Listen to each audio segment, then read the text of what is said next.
ادا کرنے کی اللہ تعالیٰ نے توفیق عطا فرمائی، اور اللہ تعالیٰ کے فضل و کرم سے سب حضرات کے لیے دعا کی بھی توفیق ہوئی، اللہ تعالیٰ قبول فرمائے۔ جن حضرات کے نام یاد رہے ان کی طرف سے سلام بھی الحمدللہ پہنچانے کی توفیق ہوئی، اللہ تعالیٰ اپنے فضل و کرم سے قبول فرمائے۔ اس سے پہلے بیان چل رہا تھا زبان کے گناہوں کا، جس کو حضرات صوفیاء کرام آفات لسان سے تعبیر کرتے ہیں۔ زبان کی آفتیں، آفت کے معنی ہے مصیبت۔ تو ہم اور آپ ظاہری اعتبار سے مصیبت اس کو سمجھتے ہیں کہ خدا نہ کرے کوئی بیماری آ جائے، کوئی جان کو یا مال کو نقصان پہنچ جائے، یا کوئی اور دنیاوی ضرر لاحق ہو جائے، اس کو آفت سمجھتے ہیں۔ لیکن جن اللہ کے بندوں کو اللہ تبارک و تعالی نے حقیقت شناس نگاہ عطا فرمائی، وہ فرماتے ہیں کہ حقیقی آفت وہ ہے جس کے ذریعے انسان کے دین کو ضرر لاحق ہو۔ دنیا میں اگر کوئی نقصان پہنچ گیا تو وہ اتنا تشویشناک نہیں، کیونکہ دنیا تو ہے ہی اس کام کے لیے کہ کبھی نقصان ہے، کبھی فائدہ ہے، کبھی خوشی ہے، کبھی غم ہے۔ نہ غم پائیدار ہے یہاں کا، نہ خوشی پائیدار ہے۔ اگر کوئی غم، کوئی تکلیف آئی بھی ہے تو انشاءاللہ کچھ دن کے بعد رفع ہو جائے گی، انسان بھول بھی جائے گا۔ لیکن اللہ بچائے کہ خدا نہ کرے دین کو ضرر لاحق ہو، دین کو مصیبت لاحق ہو، تو وہ ناقابل تلافی ہے۔ اسی لیے دعا فرمائی نبی کریم سرور دو عالم صلی اللہ علیہ وسلم نے، کیا عجیب و غریب دعائیں تلقین فرمائی ہے سرکار نبی، یعنی قربان ہو جائے انسان ایک ایک لفظ کے اوپر۔ فرمایا کہ لا تجعل اللہم لا تجعل مصیبتنا فی دیننا، اے اللہ ہماری مصیبت ہمارے دین کے اوپر نہ بنائیے، کوئی مصیبت ہمارے دین پر واقع نہ ہو۔ کیا مانا کہ جب انسان دنیا میں آتا ہے تو کسی نہ کسی مصیبت سے تو اس کو سابقہ پیش آنا ہی ہے۔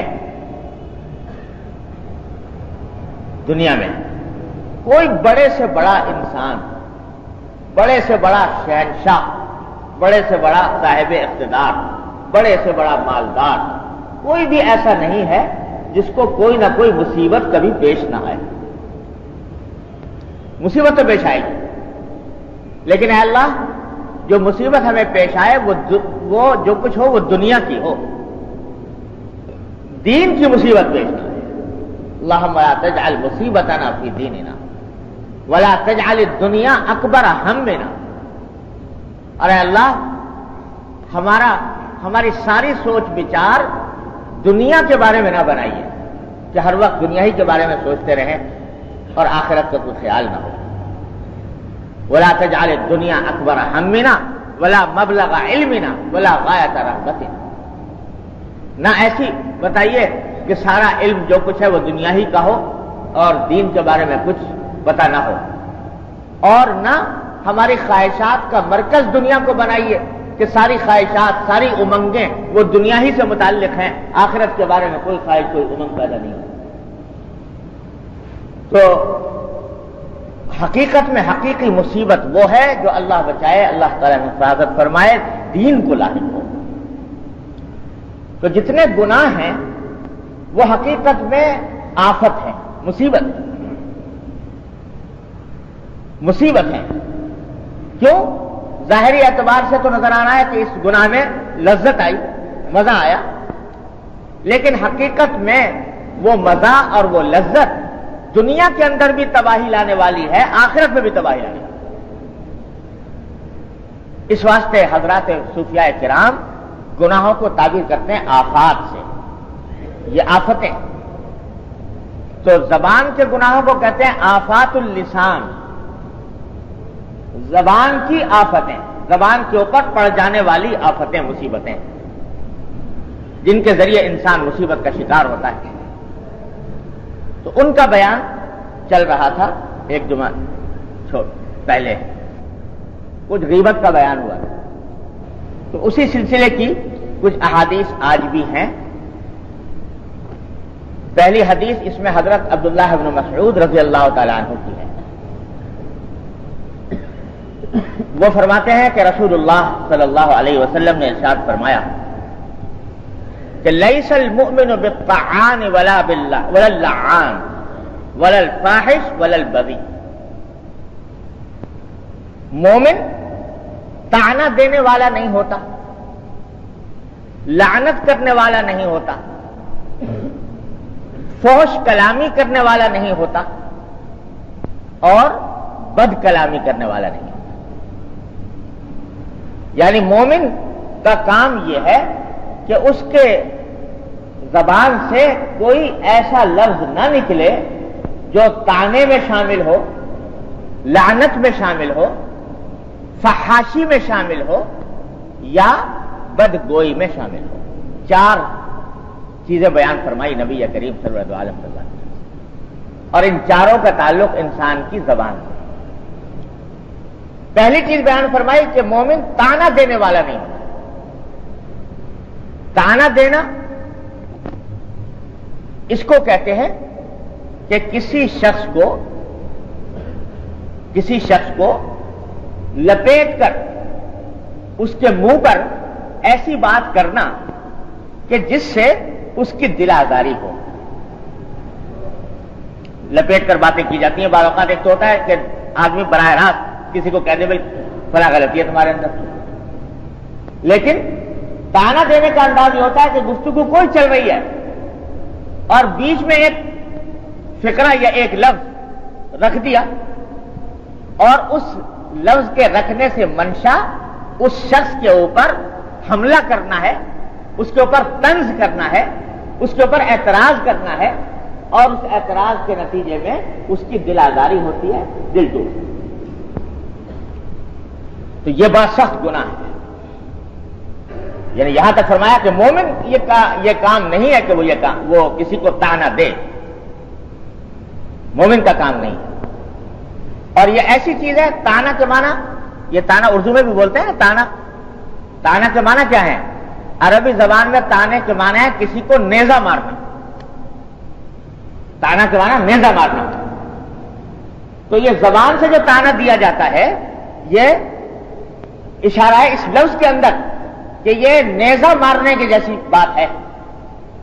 بلکہ عربی میں ایک شعر مشہور ہے کہ جراحات السنان لها التیام ولا یلتام ما جرح اللسان، کہ نیزے کے زخم بھر جاتے ہیں لیکن زبان کے لگائے ہوئے زخم نہیں بھرتے. نیزہ اگر کسی کو مار دیا تو کبھی نہ کبھی اس کا زخم بھر جائے گا، لیکن طعنے کا کلمہ کسی کو کہا اور اس سے اس کے دل پر اس کا ٹوٹا، دل آزاری ہوئی، تو یہ دل آزاری کا زخم نہیں بھرتا. انسان مدت تو نہیں بھولتا جو فلاں شخص نے مجھے اس وقت اس طرح طعنہ دیا. تو یہ طنز کرنا دوسرے کے اوپر، اعتراض کرنا، طعنے کے انداز میں بات کہنا، یہ دوسرے کی دل آزاری ہے، اور یہ اس کی آبرو پر حملہ ہے. آبرو پر حملہ ہے. اور اس آبرو پر حملے کو نبی کریم صلی اللہ علیہ وسلم نے فرمایا کہ ایمان کے منافی. دیکھو، ایک مسلمان کی جان، اس کا مال، اس کی آبرو، یہ 3 چیزیں ایسی ہیں کہ نبی کریم صلی اللہ علیہ وسلم نے ان کی اتنی حرمت بیان فرمائی، اتنی حرمت بیان فرمائی کہ جس کا ہم آپ اندازہ نہیں کر سکتے. حجۃ الوداع کے موقع پر نبی کریم صلی اللہ علیہ وسلم جب خطبہ دے رہے ہیں تو صحابہ کرام سے پوچھا کہ یہ دن جس میں تم سے بات کر رہا ہوں، یہ کون سا دن ہے، بتاؤ. صحابہ نے عرض کیا کہ رسول اللہ، یہ عرفے کا دن ہے، عرفے کا مقدس دن ہے. کہا کہ یہ جگہ جو میں کھڑا ہوں، یہ جگہ یہ کون سی جگہ ہے؟ کہا کہ یہ یہ بلد حرام کا علاقہ ہے، اس جگہ پر آپ کھڑے ہیں، تو فرمایا کہ یہ مہینہ جس میں میں خطاب کر رہا ہوں، یہ مہینہ کون سا ہے؟ کہ یہ ذی الحجہ کا مہینہ ہے، بڑا مقدس، بڑا حرمت والا مہینہ۔ تو فرمایا کہ اب سنو اے مسلمانوں، اب سنو کہ تمہاری جانیں، تمہارے مال، تمہاری آبروئیں ایک دوسرے کے اوپر اتنی ہی حرام ہیں جیسے کہ آج کا دن، آج کی یہ جگہ، آج کا یہ مہینہ۔ جو حرمت اللہ تعالیٰ نے ان مقامات مقدسہ کو عطا فرمائی ہے اور اس زمانے مقدس کو عطا فرمائی ہے، وہ ایک مومن کے جان و مال اور آبرو کی حرمت۔ اور حضرت عبداللہ بن عمر رضی اللہ عنہ روایت فرماتے ہیں کہ ایک مرتبہ نبی کریم صلی اللہ علیہ وسلم طواف فرما رہے تھے کعبۃ اللہ، بیت اللہ شریف۔ طواف کرتے ہوئے آپ نے کعبے سے خطاب فرمایا کہ اے بیت اللہ، تو کتنی حرمت والا ہے، کتنے تقدس والا ہے، کتنا عظیم الشان۔ پھر فرماتے ہیں کہ آپ نے مجھ سے پوچھا کہ اے عبداللہ، یہ بتاؤ کہ روئے زمین پر کوئی چیز ایسی بھی ہے جس کی حرمت اور جس کا تقدس اس بیت اللہ سے بھی زیادہ ہو؟ تو میں نے عرض کیا کہ اللہ و رسولہ اعلم۔ صحابہ کرام کا تو یہ پیٹرن جواب تھا کہ اللہ اور اس کے رسول ہی بہتر جانتے ہیں، مجھے نہیں معلوم کون سی چیز سے زیادہ حرمت رکھنے والی ہو۔ فرمایا کہ ہاں میں تمہیں بتاتا ہوں، ایک چیز ایسی ہے جس کی حرمت اس بیت اللہ سے بھی زیادہ ہے، اور وہ ہے ایک مسلمان کی جان، اس کا مال، اس کی آبرو۔ ان میں سے کسی چیز کو بھی اگر کوئی شخص ناحق نقصان پہنچاتا ہے یا جارحیت کا ارتکاب کرتا ہے تو ایسا ہے جیسے العیاذ باللہ کوئی شخص کعبے کو ڈھا دے، کعبے کو منہدم کر۔ اتنی زبردست اللہ تاکید بیان فرمائی نبی کریم صلی اللہ علیہ وسلم۔ تو یہ طعنہ دینا یہ اس کی آبرو پر حملہ ہے اور دل آزاری ہے۔ یہ دل جو ہے نا، ہمارے حضرت فرمایا کرتے تھے، اللہ تعالیٰ ان کے درجات بلند فرمائے، فرمایا کرتے تھے کہ دیکھو بھائی، یہ دل تو اللہ میاں نے ایک ہی کام کے لیے بنایا۔ یہ دل انسان کا جو بنایا ہے یہ صرف اپنے لیے بنایا، کہ یہ اس لیے بنایا تاکہ یہ دل، ایک مومن کا دل، وہ جلوہ گاہ ہو اللہ رب العالمین، انہی کی یاد ہو، انہی کا ذکر ہو، انہی کی فکر ہو اور انہی کی محبت ہو اس دل کے اندر۔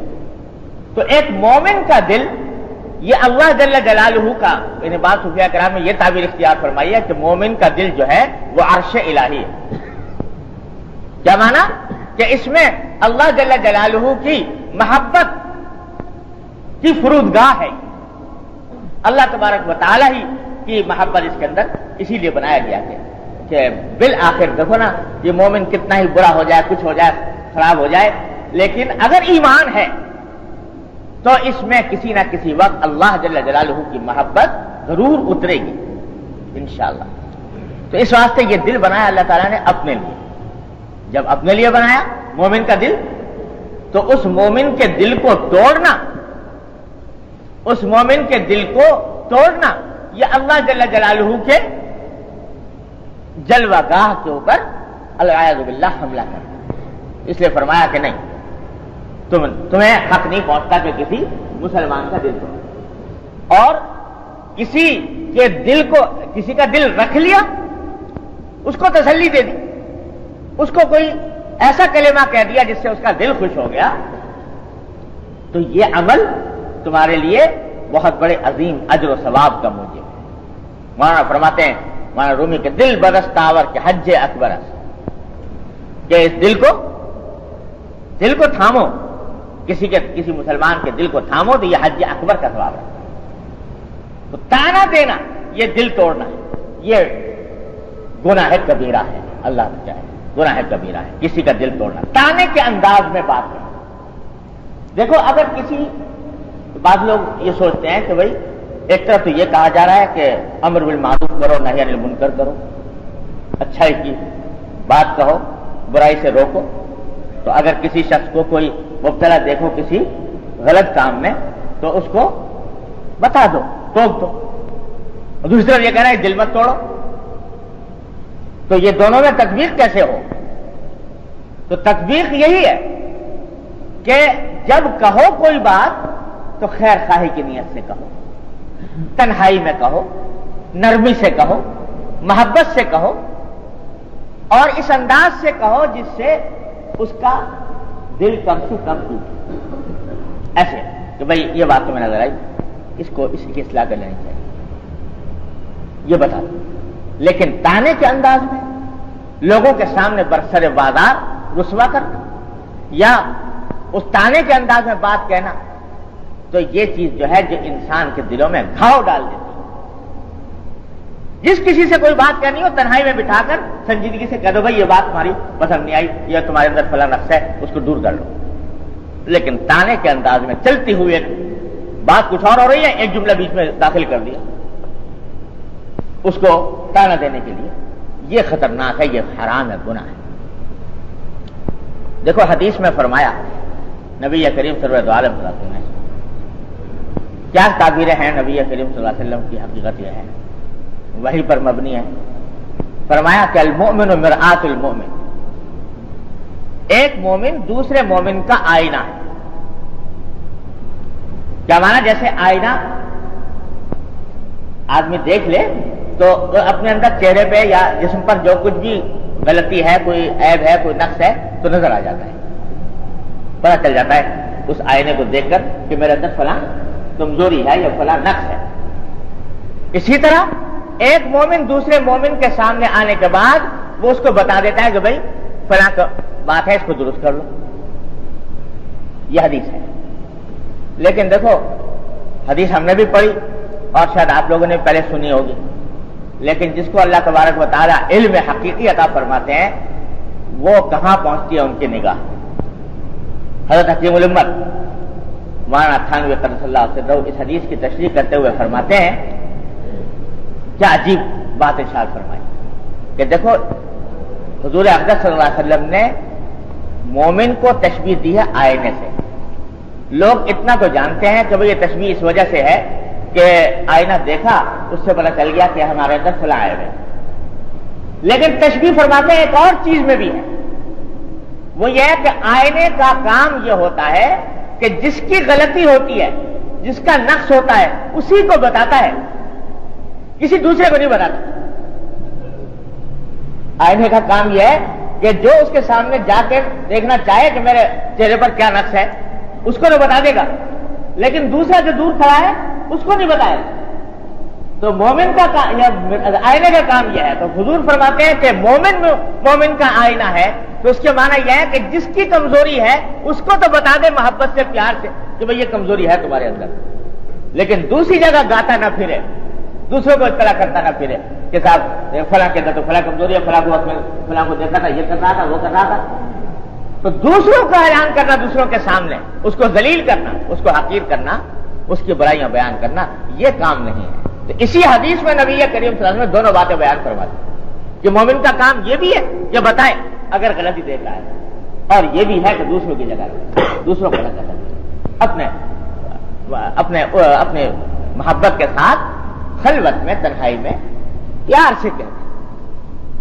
تو بھائی یہ تانا دینے کا رواج ہمارے ہاں پڑ گیا، اور اب تو ایک باقاعدہ فن بن گیا۔ طنز جو ہے وہ ایک باقاعدہ فن ہے، اور اس میں یہ ہے کہ کس خوبصورتی کے ساتھ بات کس طرح کہہ دی گئی کہ لپیٹ کر کہہ دی گئی، ہاں اس طنز کے ذریعے کسی کے اوپر کسی کا دل ٹوٹا یا دل آزاری ہوئی، اس سے بحث۔ لیکن میرے والد ماجد قدس اللہ تعالیٰ صلی اللہ تعالیٰ ان کے درجات بلند فرمایا کرتے تھے کہ دیکھو بھائی حضرات انبیاء علیہ السلام کو دیکھ لو، اللہ تعالیٰ نے 1,24,000 انبیاء کرام مبعوث فرمائے، اور سب اللہ کے دین کی دعوت لے کر آئے۔ کوئی ایک مثال کسی ایک نبی کی زندگی میں ایسی نہیں ملے گی کہ اس نے کسی کافر پر، کسی مخالف پر کوئی تانا کیا۔